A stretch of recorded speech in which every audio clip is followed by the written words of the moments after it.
नमस्कार, आप सभी का एक बार फिर से स्वागत है मेरे इस ऑब्जेक्टिव टाइप क्वेश्चन के इस नए वीडियो में। आप अगर ऑब्जेक्टिव टाइप क्वेश्चंस के इनके पीडीएफ प्राप्त करना चाहते हैं तो स्टडी विद बलदेव सर नाम के टेलीग्राम चैनल पर आपको इन सभी प्रश्नों के पीडीएफ भी मिल जाएंगे। तो मैं बता आज शुरू करते हैं अपने मध्यपुरा पाषाण काल के जो ऑब्जेक्टिव टाइप क्वेश्चन है वहाँ से। मध्यपुरा पाषाण काल के संबंध में निम्नलिखित में से कौन से कथन हैं वो सत्य है। तो इसमें मध्यपुरा पाषाण कालीन या मध्यपुरा पाषाण काल के विशिष्ट चरित्र स्थापित करने का श्रेय वो डॉक्टर संकलिया महोदय को प्राप्त है। मानवीय विकास के अंतर्गत यह काल होमो इरेक्टस युग कहा गया है। मध्यपुरा पाषाण काल का प्रतिनिधि उपकरण है वो खुरचनी को माना गया है। इस काल के उपकरण छोटे, हल्के, सुंदर और अधिक धारदार हैं। इस काल में हैंड एक्स, क्लीवर तथा चॉपर चॉपिंग उपकरण भी पाए गए हैं। तो ये सब कुछ इसके बारे में जो ऑप्शन है ये तथ्य बताए गए हैं। 5 तथ्य बताए गए हैं। अब इनका जो ऑप्शन दिया हुआ है उसमें 1 2 3 4 1 3 4 5 1 3 5 ये कथन दिए हुए हैं और अगला ऑप्शन है वो है उपरोक्त सभी। तो इसमें सभी कथन हैं वो पाषाण मध्यपुरा पाषाण काल से संबंधित हैं और सभी के सभी सत्य कथन हैं। तो इससे हम इसके बारे में थोड़ी जानकारी प्राप्त कर सकते हैं कि इसका श्रेय है वो सांकलिय जी को है। होमो इरेक्टस युग का ये विकास मानवीय विकास के अंतर्गत आता है और इसका प्रतिनिधि उपकरण है वो खुरचनी को माना गया है। छोटे, हल्के और सुंदर अधिक धारदार उपकरण इस काल में तैयार होते थे। इस काल में हैंडेक्स, क्लीवर और चॉपर चॉपिंग उपकरण भी पाए गए हैं। तो ये सभी कथन सत्य है। इसका काल 1 लाख से 36,000 या 40,000 वर्ष पूर्व ये सभी जगह अलग अलग आता है, लेकिन इसे जो अपने ऑथेंटिक है वो 1 लाख से 40,000 तक माना जाता है। दूसरा प्रश्न है सुमेलित कीजिए। इसमें दो सूचियाँ दी है, सूची 1 और सूची 2 और अलग अलग इसमें जगहों के नाम हैं। सिंगरौली बेसिन, बागन, भीमबेटका, नेवासा और दूसरे साइड में है राजस्थान, उत्तर प्रदेश, महाराष्ट्र, मध्य प्रदेश।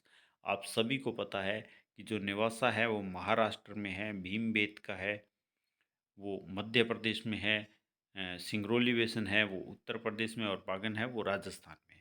तो इस प्रकार से जो इस प्रश्न का सही उत्तर है वो है ऑप्शन, इसको देखेंगे अपने तो ये का ऑप्शन इसका सही उत्तर है। प्रश्न नंबर 35 है मध्य पूर्व पाषाण काल से असंबद्ध कथन चुनिए। मध्य पूर्व पाषाण काल से असंबद्ध कथन हमें चुनना है। तो यहाँ पे अगर हम बात करें इस काल में मनुष्य ने औजारों को ज़्यादा सुंदर और उपयोगी बनाया। हमने अभी इसको पढ़ा है कि ये सही है।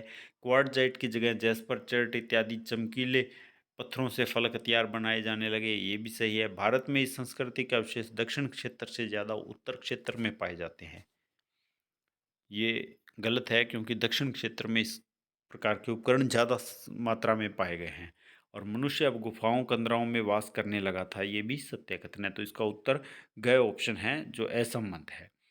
प्रश्न नंबर 36 है मध्य पूर्व पाषाण काल के उपकरण प्रारूप से संबंध कथन चुनिए। तो इसमें भी संबंधित कथन चुनना है हमें कि कौन सा कथन है वो संबंधित है। तो इसमें है वेदक, वेदक खुर्चनी, वेदनिया, ये मध्य पूर्व पाषाण काल के उपकरण से संबंध है या नहीं है यह हमें बताना है। और दूसरा है घंडासे, खंडक, चक्रित, क्रोड।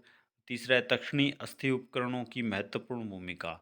तो यहाँ पर जो मध्य पूर्व पाषाण काल के उपकरण थे वो यहाँ से गौर करने वाली बात है कि वो वेदक, वेदक खुर्चनी और वेदनिया ये सभी थे। तो इसका ऑप्शन का सही है। नेक्स्ट प्रश्न है भारत में मध्य पूर्व पाषाण काल के स्थल दक्षिण भारत में अधिक मिलते हैं, इसके पीछे निम्न में से उपयुक्त कारण क्या है। अगला जो प्रश्न है भारत में मध्य पूर्व पाषाण काल के स्थल दक्षिण भारत में अधिक मिलते हैं, इसके पीछे निम्न में से उपयुक्त कारण जो पूछा गया है वो क्या है। तो इसमें जो ऑप्शन है निम्न पूरा पाषाण काल के लोग दक्षिण भारत में ज़्यादा बसे हुए थे। दक्षिण भाग में जीवन निर्वाह के लिए पशु और वनस्पति की प्रचुरता थी। चूंकि दक्षिणी भागों में कम वर्षा होती थी, उपयुक्त सभी सत्य हैं।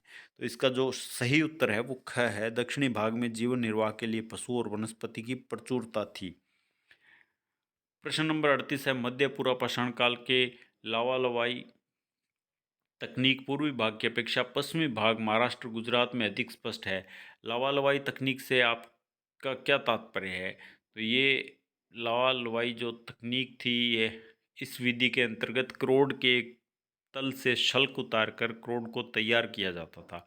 फिर शीर्ष पर प्रहार करके बाएं पृष्ठीय तल से अधिक शल्क उतारे जाते थे। ये एक विधि थी जिससे पत्थर ये तैयार किया जाता था। और ये इसका ख ऑप्शन है, ये सही उत्तर है। प्रश्न नेक्स्ट है, मध्य पूरा पाषाणी लोग पंजाब नहीं गए, इसका क्या मुख्य कारण था? इसका मुख्य कारण अगर हम बात करें तो पंजाब में जो कच्चा माल नहीं होगा, इनके शिकार करने के लिए जंगली जानवर और वनस्पति की कमी रही होगी, ये हम कह सकते हैं। तो इसका जो ग ऑप्शन है वो सही उत्तर है। प्रश्न नंबर 40 या नेक्स्ट प्रश्न, मध्य पूरा पाषाणकालीन वह कौन सा स्थल है जहाँ की गुफा से शैल चित्रों के नमूने प्राप्त किए गए हैं? तो इसमें अजंता की गुफा, नीलगिरी की गुफा, भीमबेटका की गुफा या इनमें से कोई नहीं। तो ये प्रश्न बहुत आसान है।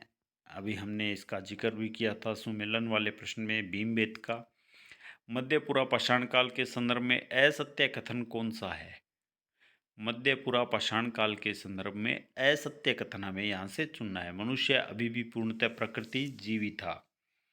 वह अभी भी खाद्य संग्राहक और आखेट से जीवन यापन करता था। मनुष्य इस समय तक अग्नि के ज्ञान से वंचित था।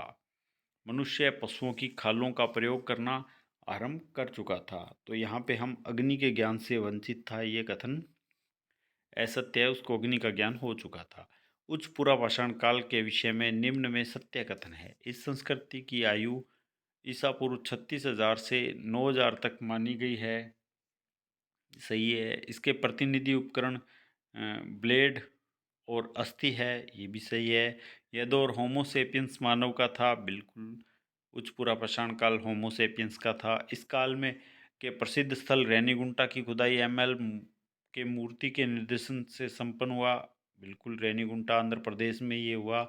उच्च पूरा पाषाण काल के अवशेष भीमबेटका मध्य प्रदेश, बागोर सेकंड, बेलन घाटी आदि स्थानों से प्राप्त हुए हैं, ये भी सही है। इस काल में मनुष्य ने कृत्रिम आवास क्षमता का विकास किया, ये भी सही है। तो इसका मतलब ये सभी कथन हैं वो सत्य है। इसका सही उत्तर है उपरोक्त सभी।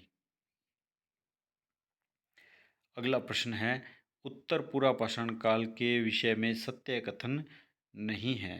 तो सत्य नहीं है वो हमें चुनना है।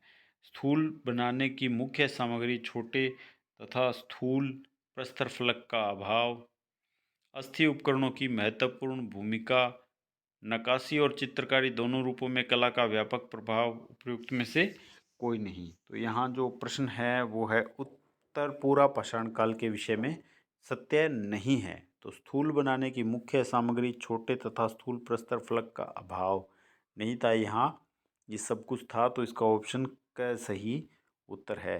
प्रश्न नंबर 44 है, मनुष्य की कृत्रिम आवास निर्माण क्षमता को किस कालखंड से स्वीकार किया जा सकता है? ये इसके अंदर जो हमारा उत्तर है वो है उत्तर पूरा पाषाण काल के अंदर इसको स्वीकार किया जा सकता है। प्रश्न नेक्स्ट सुमेलन वाला है, सुमेलित कीजिए। तो यहाँ पे देखिए, इनाम गांव महाराष्ट्र में है, सोन घाटी है वो मध्य प्रदेश में है, रेनीगुंटा आंध्र प्रदेश में है, तो विसादी है वो गुजरात में है। तो इस प्रकार से इसका अगर हम मिलान करें तो ये ऑप्शन का सही रहता है। प्रश्न नंबर नेक्स्ट है, निम्न में से सत्य कथन हमें बताना है।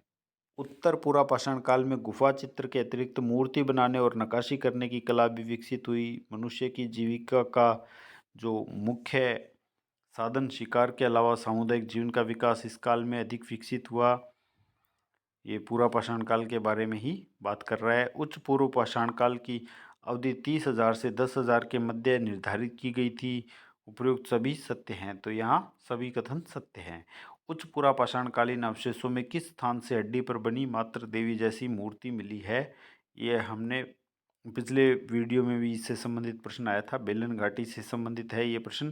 तो बेलन घाटी इसका सही उत्तर है। नेक्स्ट है, पूरा पाषाण काल युग में खंडकों से तात्पर्य क्या था?